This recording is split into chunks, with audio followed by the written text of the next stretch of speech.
Hello and welcome back to the Social Science Club. My name is Toussaint Morrison. Thank you so much for tuning in. Recently released a video regarding Keenan Anderson being tased to death by the LAPD, and the excuses went through the roof. I mean, it just went up and out.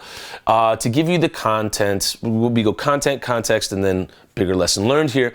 The content, what happened was Keenan Anderson was flagging down cops to an accident. What the accident was about, we'll get into it in a little bit. People have speculated on what it was, what happened, what was going on, who was at fault. But either way, Keenan Anderson, a 31-year-old black man who is an English teacher at a high school in Los Angeles, was flagging down cops to an accident.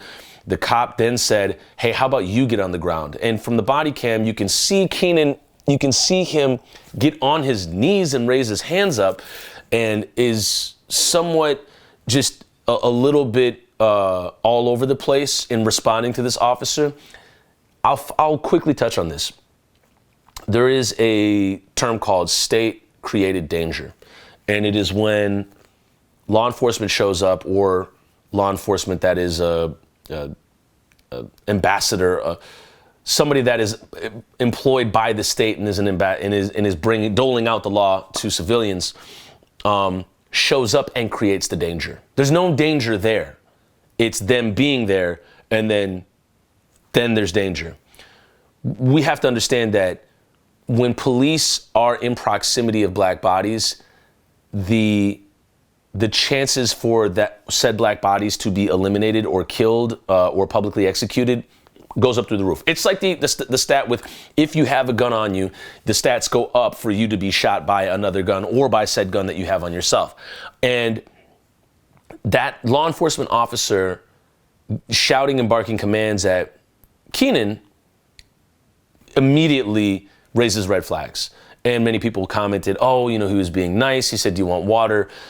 The idea is that he's trying to get him on the ground. And if two officers can't get him into a proper arrest or just an arrest, there's more than likely something wrong with the officers. The first thing that I picked up from the video is Keenan's on the ground, on his back, I believe, and an officer has his knee on Keenan's chest. The other officer says, "Turn over." If we're going to talk about the physical limitations of somebody pulling you right and another person pulling you left, and somebody says, "Just come with me," you're not going to be able to go both ways. Your body can't physically do both things unless it were to split up like Jamie Madrox, who's from the X-Men, which is just an insane reference I just made.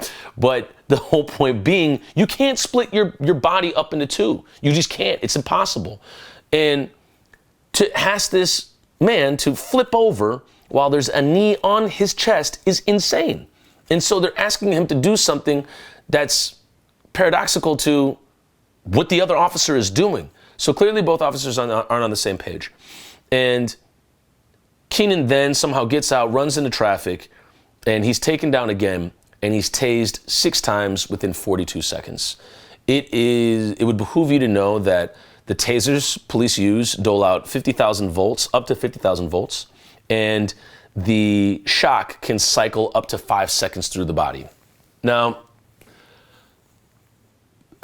I believe I could be misstating this, but law enforcement officers have to experience a tase before becoming law enforcement officers. This could be different in different departments, but I heard somewhere that they have to experience, being tased before they're able to utilize a taser. So that being said, the idea that he was hit 6 times, that could circulate up to half a minute of these 50,000 volts through his body. When somebody gets tased once, you see the immediately buzzing, and then they hit the ground. This man was tased 6 times in 42 seconds. I can't imagine the effect that had on his heart, what that must have felt like, and everything between each prod from the taser. And as he's going down the first time, he says, "They're trying to George Floyd me." Keenan is panicking at this point, and they found cocaine and cannabis in his bloodstream after he died 4.5 hours later in the hospital from cardiac arrest. So he clearly had some type of drugs in his body and was just not within his, was just erratic, possibly. And a lot of the arguments people ran were, he shouldn't have resisted arrest. It's like, okay, well then he deserves to die. The logic that then runs is, and I'm gonna break this down. They try to get him down. He runs into the street. They then get him down. They tase him 6 times. They cart him off to the hospital. He dies 4.5 hours later of cardiac arrest. We'll go in reverse engineer this. A lot of people say, well, he died 4.5 hours later, so you can't say that he tased him to death. However, with Prison Legal News, they wrote that many people die of cardiac arrest after being tased. Now, you can imagine being tased 6 times in 42 seconds. They mention your heart fluttering, and a litany of other things that happen after that your heart suffers from being shocked that intensely. So, cause and effect. He didn't just die of cardiac arrest in the hospital because it was a hot day or he just happened to have cocaine and cannabis in his system. He had also been tased 6 times. So we have to add that into the equation. It would just be remiss to say, I think he just had a heart attack out of nowhere. Would it have happened if he hadn't gotten tased? I think not. So let's go back. Could they have arrested him with him still resisting or being erratic or being possibly not in his right mind? Yeah, they arrest people all the time that don't want to be arrested. Not a lot of people want to be arrested while they're being arrested by cops. Ask any cop or person working in law enforcement. People will resist arrest. However, if we're running the notion that he shouldn't have resisted, so then this happens, the logic is then saying the only way they could have arrested him with him resisting was to kill him, which is not true. It's not true at all. You can arrest a human without tasing them 6 times. It could be done. Do you believe they could have arrested Keenan without tasing him 6 times? I believe so, yeah. I actually believe that from watching police apprehend mass shooters, severely erratic, drunk, drug-addled people, people with adrenaline boosts through the roof, armed to the teeth, have arrested them alive. I'm pretty sure they could have arrested Keenan alive. Yeah, totally. And it's not to say that I think highly of cops. It's just to say, I've seen many cops do it before, so why not this time? And then we go back. Keenan said they're trying to George Floyd me. When a black man uses another black man's name as a verb in the public lynching that's about to befall upon him,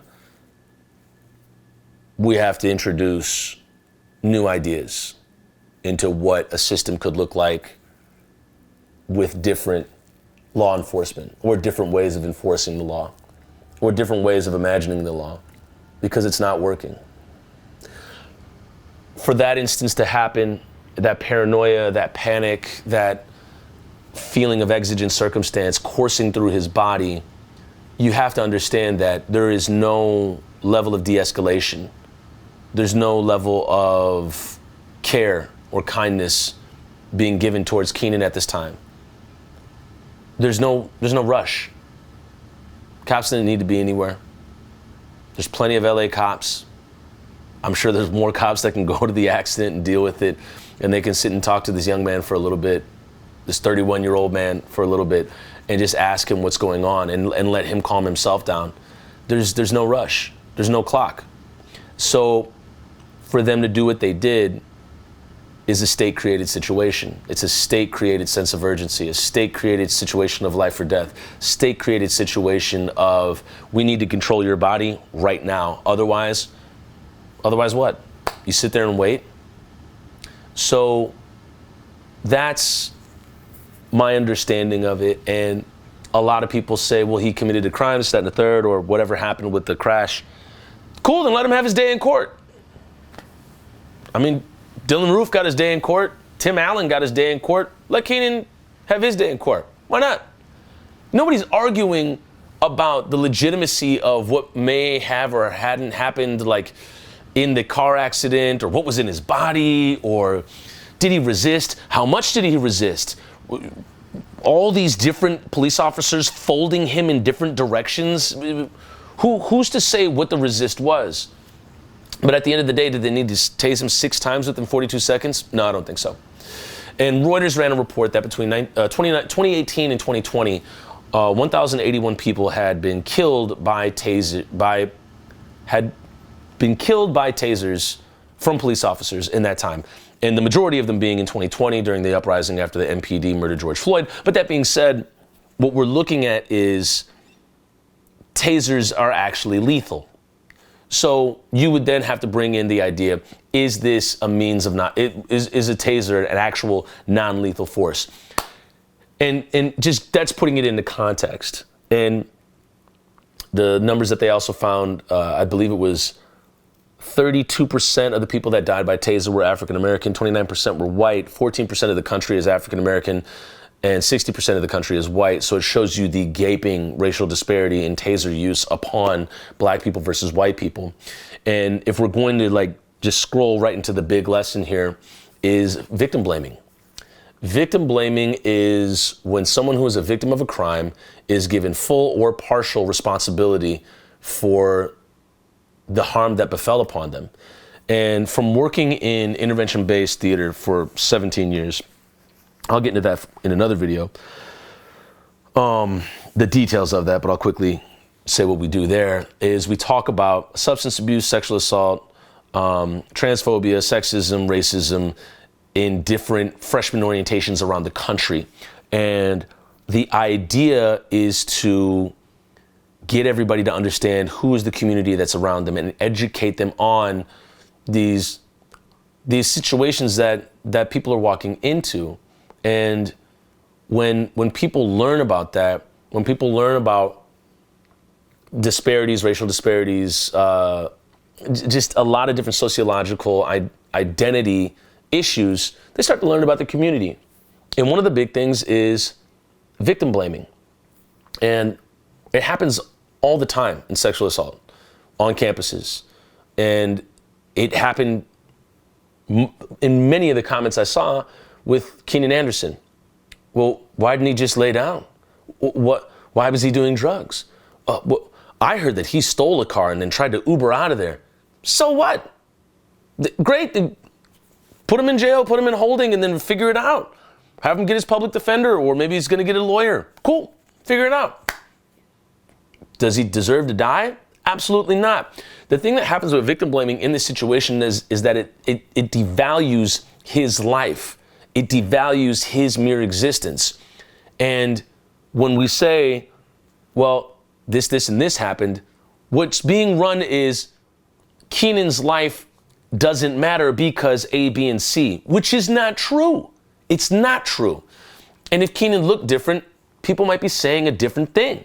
And so to see the amount of victim blaming doled out in comments was just astronomical. And I was just like, holy crap, there are so many people here that really don't care that this man was brutally murdered. And for them to try to excuse the LAPD left and right, it's the question could be, even if you are pro-cop, even if you're a Republican pro-cop person with the Blue Lives Matter t-shirt on, can you demand or ask that law enforcement be held to just a little bit of a higher standard? I'd say so, yeah. Can you ask that police officer treat Keenan with a little more patience? Absolutely, yeah. Yeah, there's no rush. Ain't nobody going nowhere. It's LA traffic. It ain't moving that fast. So I think that I know that they could have apprehended him alive. And I don't think any of that needed to happen. And for the people that doled out victim blaming after victim blaming statement, I think it's incumbent upon those people to take time to reflect on, okay, when I saw the video or when I looked at this happening, why? Why do I immediately blame him? Why am I all of a sudden exonerating the cops that are doling out violent force and lethal force upon this man? And I just think, just in that reflection, Maybe you might come to the same conclusion. Who knows?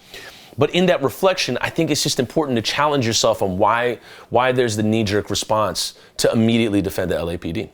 And then maybe hopefully you can get some insight and understanding to why you have this knee-jerk response to defend the police. And then hopefully maybe look at it with a little more care and kindness from Keenan's point of view. So that's it. Thank you so much for viewing today. The topic's still really fresh in my mind, so there'll probably be more about it later. And I really, really, really would encourage everybody to look into the definition of victim blaming and look at like some stuff that you might have said over the past few months or weeks that have been very, very victim blaming. And I think that can maybe help you sort out some things or thought patterns and how the way you see your community. And oh God, I was about to go to a different level with it. We'll hold back on that. We'll hold back on projection.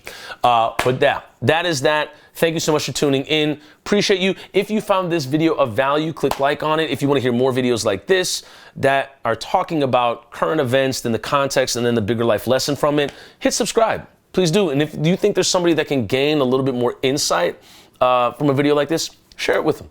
All right. We'll see you in the next one. Bye-bye.